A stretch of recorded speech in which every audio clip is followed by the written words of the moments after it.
Hello friends, ये एक छोटा सा इनिशिएटिव है मेरे द्वारा एनओई के उन ज्योग्राफी के स्टूडेंट्स का जो इस बार पीजी का एग्ज़ाम दे रहे हैं। तो आज मैं डिस्कस करूँगा पेपर 3 का क्लाइमेटोलॉजी एंड ओशियनोग्राफी का क्वेश्चन नंबर 2।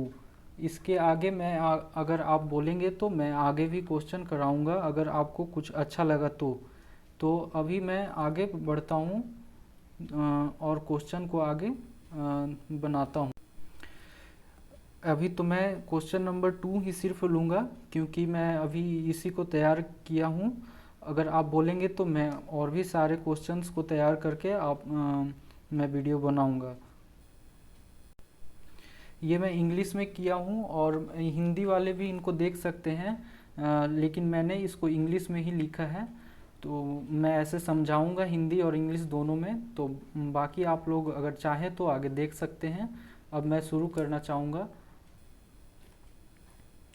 तो सेकेंड क्वेश्चन है, describe the salient features of principle of local winds. इसमें लोकल विंड्स के बारे में पूछा गया है। तो सबसे पहले तो ये मुझे हम लोग को जानना है कि ये कितने मार्क्स का क्वेश्चन है। तो टोटल ये 16 मार्क्स का क्वेश्चन है। ये एक क्वेश्चन टोटल हम लोग को 5 क्वेश्चंस लिखने होते हैं। एक क्वेश्चन 16 मार्क्स का होता है और टोटल 80 मार्क्स का होता है। तो ये एक क्वेश्चन 16 मार्क्स का है, तो कम से कम इसको 6 पेज या 7 पेज में लिखना होता है। तो ज्योग्राफी के स्टूडेंट के साथ तो ये एक अच्छा फ़ायदा है कि ज्योग्राफी के जितने भी स्टूडेंट्स हैं वो डायग्राम वगैरह बना सकते हैं। तो 1 से 2 पेज तो उनका डायग्राम में ही चला जाता है। तो मान के चलिए कि 4 से 5 पेज हम लोग को लिखना होगा। तो अब हम लोग शुरू करते हैं। तो इसमें है पहला question, describe the salient feature of principal local winds. तो हम लोग को इसमें लोकल विंड्स के बारे में पूछा है कि लोकल विंड्स क्या है और इसका क्या यूज है और क्या क्या इसका ज़रूरत पड़ता है लोकल विंड्स का।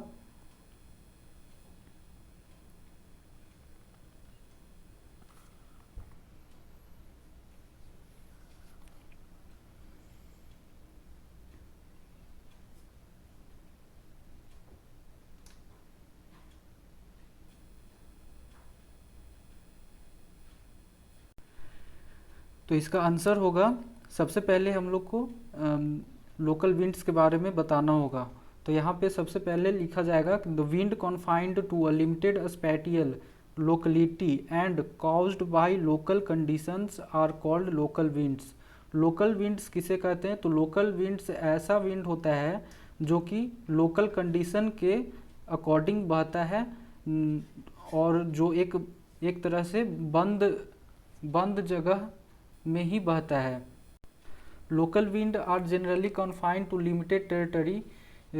लोकल विंड जो होता है वो ज़्यादातर जो है लिमिटेड टेरिटरी में ही बहता है, लेकिन कुछ ऐसे विंड्स भी होते हैं लोकल विंड्स जो कि अपने टेरिटरी से भी आगे जाकर मतलब एक ज़्यादा ब्रॉड लेवल पे भी बहता है। कुछ कुछ वैसे विंड भी हैं जो आगे हम लोग देखेंगे। Sometimes they cover very long distances of hundreds two thousands of kilometres. कभी कभी ये देखा जाता है कि ये हंड्रेड्स से लेकर थाउजेंड्स किलोमीटर्स तक भी चलते हैं। इसका एग्जाम्पल जो है वो है नॉर्दर्स ओरिजिनेटेड इन आर्कटिक। जो आर्कटिक सर्कल में आर्कटिक के पास जो भी लोकल विंड्स चलते हैं वो लगभग 100 से 1000 किलोमीटर तक चलते हैं। ये इसका एग्जाम्पल हो गया। अब हम लोग को यहाँ पे एक छोटा सा डायग्राम बनाना है जिसमें हम लोग देखेंगे कि एक छोटा सा डायग्राम बनाएंगे यहाँ पे और यहाँ पे दर्शाएंगे कि कैसे लोकल विंड का ओरिजिन होता है। तो सबसे पहले देखेंगे यहाँ पे लैंड जो है, यहाँ पे लैंड हीट होता है सबसे पहले। उसके बाद लैंड हीट होने के बाद लैंड हीट हो जाता है। उसके बाद जो भी मॉइस्चर होता है ये सब एक हवा बनकर उड़ता है और हवा जब वो है क्लाउड्स का फॉर्मेशन करता है और क्लाउड्स जब बनता है तो वो धीरे धीरे आगे हवा से आगे की ओर बढ़ता है और आगे बढ़ के धीरे धीरे कूलर होता है और वो सिंक होता है जाकर सी में या फिर ओशियंस में। और फिर यही फिर ऐसे ही ब्रिजेज का फॉर्मेशन होता है, लैंड ब्रिज और सी ब्रिज, जो हम लोग आगे देखेंगे। तो ये आप देख सकते हैं, पीडीएफ को आगे बढ़ा कर भी देख सकते हैं वीडियो को।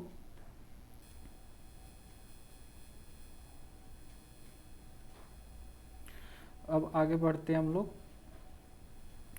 On the basis of thermal characteristics, winds को हम लोग दो पार्ट में बांटते हैं। जो भी हीट एनर्जी के वजह से जो भी होता है लोकल विंड्स जनरेट होता है, इसका दो टाइप होता है। एक होता है कोल्ड लोकल विंड और एक होता है वार्म लोकल विंड। तो और फिर एक होता है on the basis of periodicity, जो पीरियड के अकॉर्डिंग होता है, जो रेगुलर टाइप में हो, रेगुलर बेसिस पे होते रहता है। जैसे में लैंड एंड सी ब्रिज और वैली एंड माउंटेन ब्रिज। तो ये दो तरह का पीरियोडिसिटी वाला है, और दो जो है वो थर्मल कैरेक्टरिस्टिक्स वाला है। अब हम लोग देखते हैं सी ब्रिज। सी ब्रिज क्या है? तो सी ब्रिज जो है, land is heated more quickly than the adjacent sea during day light time, with the result the warm air over the adjacent land is heated and expand, and thus low pressure is developed over adjacent sea. The pressure gradient from sea surface to land, from sea to adjacent land, sea breeze gains maximum speed at 1 to 2 pm. जब हम लोग देखते हैं कि sunlight जब पड़ता है तो जो भी है लैंड और वाटर में, तो बहुत ही जल्दी से जो गर्म होता है वो होता है हम लोग का लैंड पार्ट। तो जब लैंड पार्ट गर्म होता है तो उस समय सी पार्ट भी गर्म होते रहता है, लेकिन वो थोड़ा उससे धीरे होता है। इस वजह से क्या होता है कि यहाँ पे लो प्रेशर क्रिएट होता है और यहाँ पे हाई प्रेशर रहता है।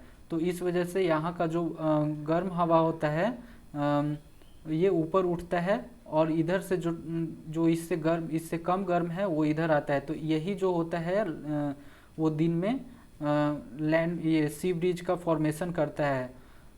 तो इस तरह से सी ब्रिज का फॉर्मेशन होता है।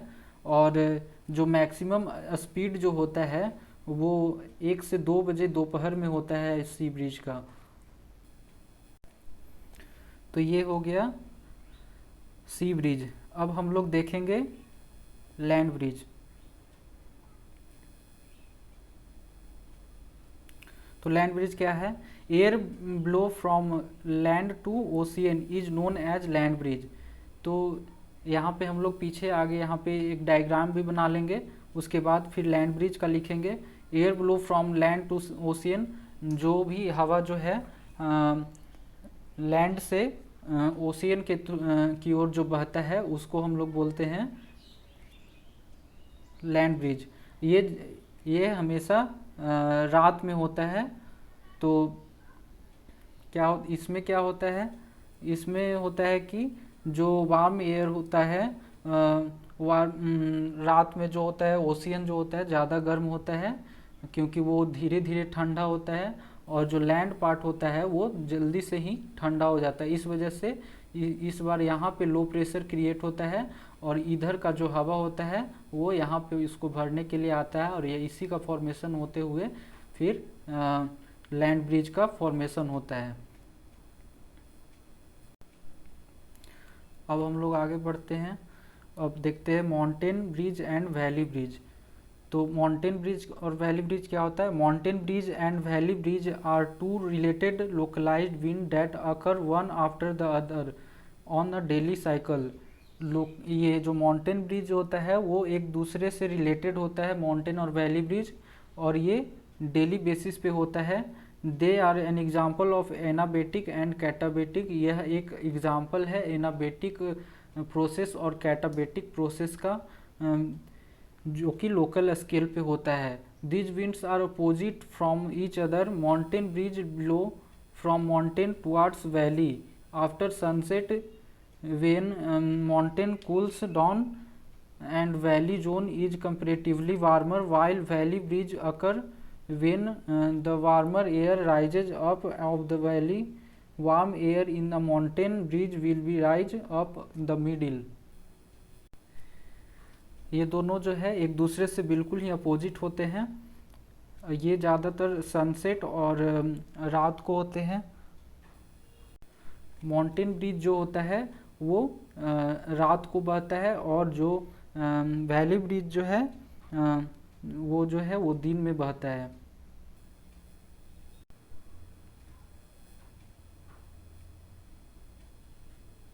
अब हम लोग यहाँ पे एक छोटा सा डायग्राम बनाएंगे जिसमें ये दर्शाया गया है कि कौन सा वैली ब्रिज है और कौन सा माउंटेन ब्रिज है। और यहाँ पे हम लोग लिखेंगे ये कैटाबेटिक है और ये है जो एनाबेटिक है। हम लोग को डायग्राम बनाते चलना है ताकि आगे चल के इसमें वो जो पेज का जो है वो मैनेज कर सके। अब आगे बढ़ते हैं हम लोग।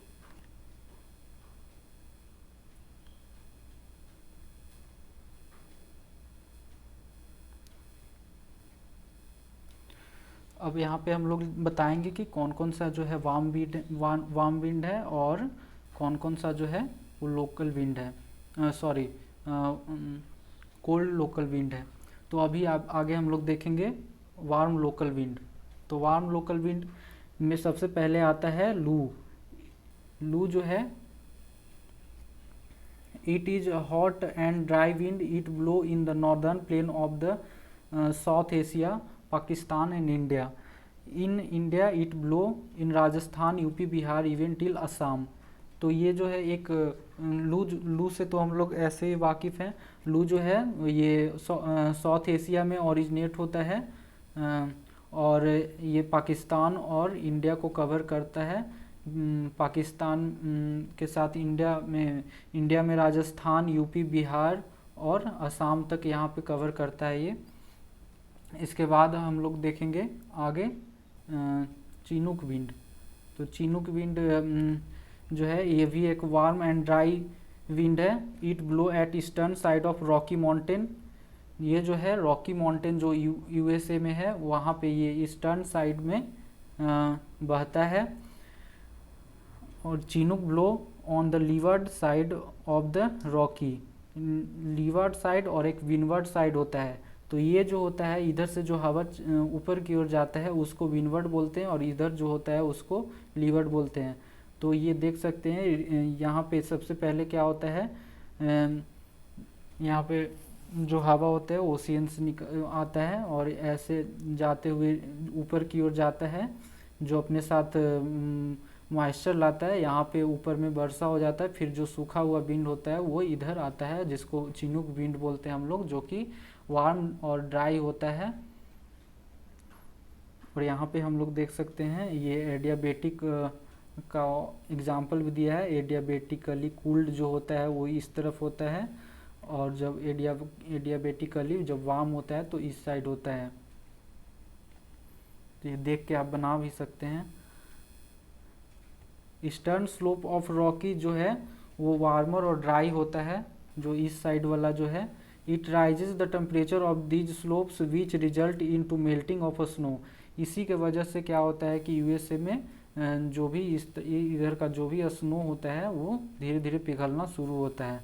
इसके बाद दूसरा नंबर पे है फोयन या phone. It is a warm and dry air, it blow Alps, Europe and Switzerland. ये जो है यूरोप का जो आप मैप देखेंगे उसमें आपको यहाँ पे दर्शाया गया है। इसे तो यहाँ पे आपको दिखा दे रहा हूँ मैं। यूरोप का जो ये वाला पार्ट है, यूरोप का ये वाला जो पार्ट है यहीं पे है आल्प्स। तो ये स्विट्जरलैंड के आसपास वहाँ पे, और यहीं पे ये होता है फोयान या फोन, जो कि ये लीवर्ड साइड में बहता है। इसके बाद है जॉन्ड विंड।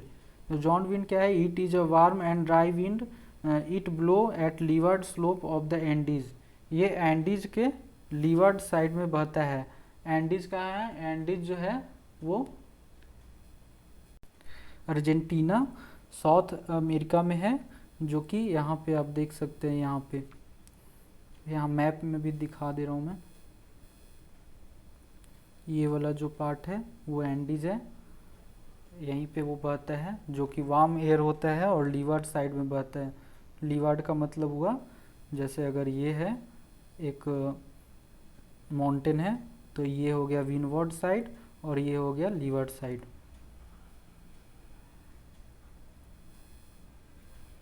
ये हो गया। इसके बाद आता है सेंटा आना। सेंटा आना जो है it is a warm and dry wind, it blow in Santa आना वैली ऑफ नॉर्थ अमेरिका। ये नॉर्थ अमेरिका का जो सेंटा आना वैली है वहाँ पे बहता है। ये इसको हम लोग वैली ब्रिज के नाम से भी जानते हैं। It causes large climatic hazards because of its desiccating nature generally lead to forest fire in this region. इसी के वजह से जो यूएसए में है ज़्यादातर जो वहाँ का जंगल है वहाँ पे आग लगते रहता है। इस तरह का जो होता है वैली ब्रिज जो होता है वो इस तरह से रहेगा। आपको ये डायग्राम बनाना होगा ऐसे। इसी तरह का जो पार्ट्स होता है उसी के थ्रू जो है वो बहता है। ये यूएसए में सॉर्दर्न कैलिफोर्निया जगह है वहीं पे है, वहीं पे ये बहता है। अब आगे देखते हैं हम लोग। एक योमा विंड है। It is a warm wind blow in Japan. ये जापान में बहता है। It is similar to Santa Ana wind. ये सेंटा आना जैसा है वैली ब्रिज उस तरह से है। It is also blow from valley. ये भी है जो वैली से ही बहता है, इस तरह का वैली होता है उसके थ्रू ही बहता है। और ये यहाँ पे आप ये डायग्राम बनाते जाइएगा ताकि मार्क्स अच्छा मिल जा सके। अब आगे है 7वां नंबर पे berg wind. It is a warm and down slope wind blows in South Africa of Drakensberg mountain. ये जो है ड्रैकेंसबर्ग माउंटेन जो है वो यहाँ पे है अफ्रीका में, वहीं पे ये बहता है। ये एक वार्म और डाउन स्लोप विंड है। इसके बाद है nor'wester wind. Nor'wester wind it is a warm and dry blow in New Zealand. ये भी जो है वो ड्राई एंड वार्म है और ये न्यूजीलैंड में बहता है। न्यूजीलैंड कहाँ पे है? न्यूजीलैंड यहाँ पे है, ये देख सकते हैं आप। It is similar to foehn type wind. जो ऊपर में मैंने बताया था फोएन उसी के टाइप का है जो 4 नंबर पे था शायद। अब आगे हम लोग देखते हैं सिरक्को। ये एक मोस्ट इम्पॉर्टेंट है, इसको लिखना ही है आप लोग को।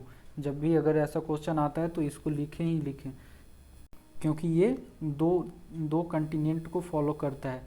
सिरक्को it is a warm and dry and dusty wind, it blow in Sahara. ये सहारा में बहता है।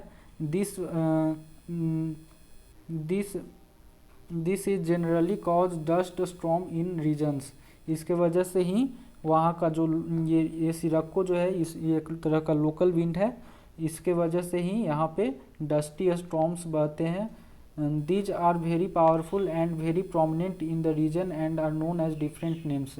यह जो है बहुत ही ताकतवर होता है क्योंकि इसका स्पीड जो होता है वो ज़्यादा होता है और इसको सहारा में अलग अलग नाम से जाना जाता है। ये एक्चुअली होता क्या है कि ये बहुत सारे डायरेक्शन में मूव करता है। उस डायरेक्शन में अलग अलग नाम भी होता है, लेकिन अभी मैं वो बताऊंगा नहीं क्योंकि उससे फिर और वीडियो बड़ा हो जाएगा।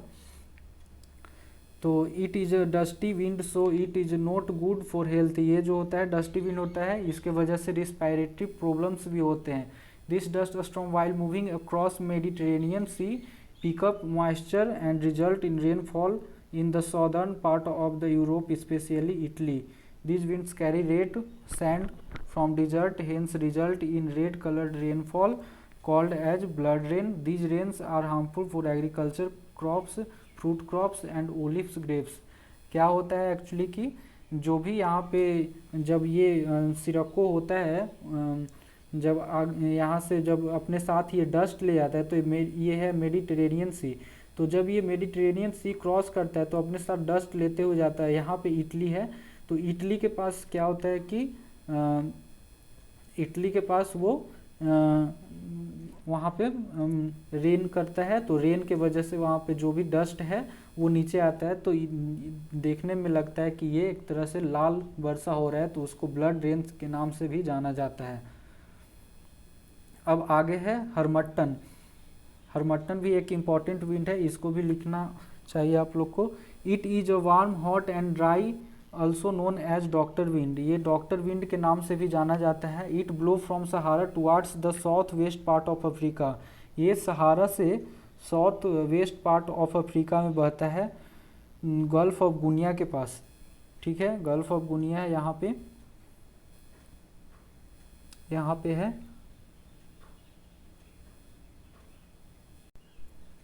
गल्फ ऑफ गुनिया जो है वो यहाँ पे है। ये जो होता है गल्फ ऑफ गुनिया है, यहाँ से बहता है और ये उसी सिरको का पार्ट होता है जो कि आगे की ओर बढ़ता है।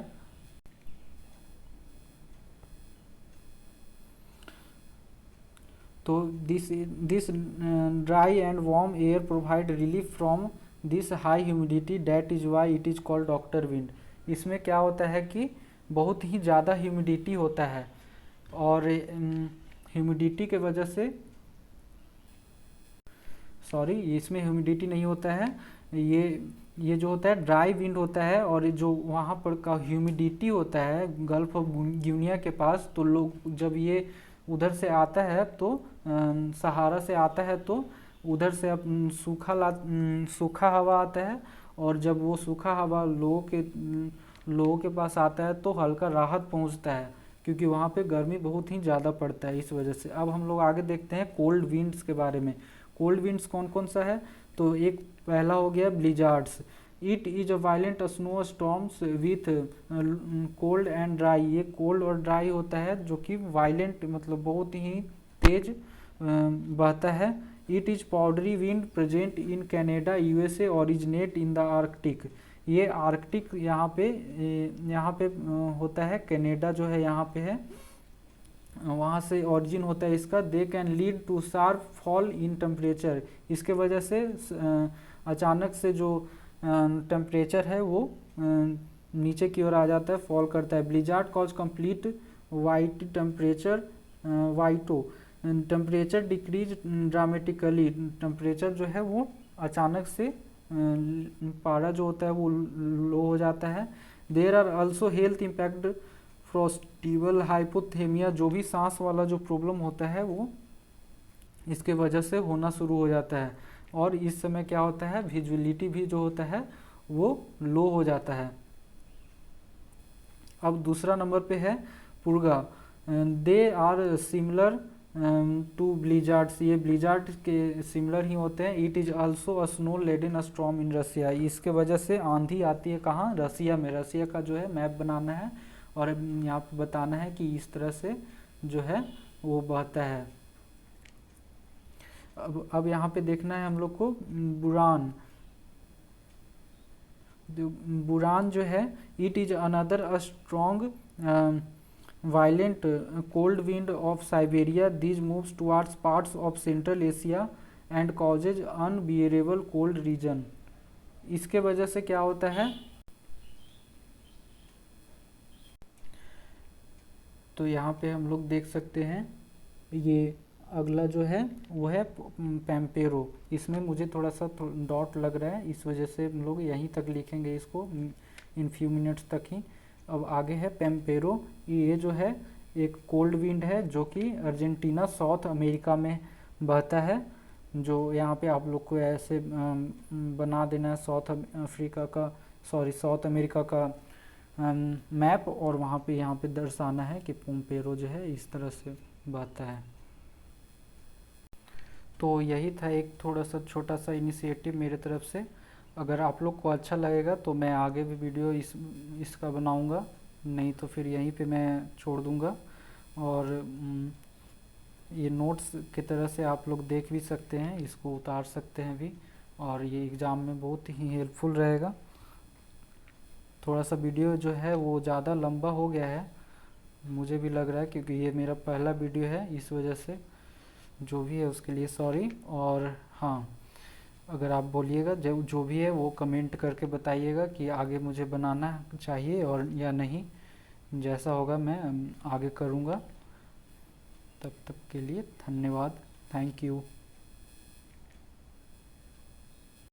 कमेंट करके ज़रूर बताइएगा कि ये कैसा लगा आप लोग को। Thank you.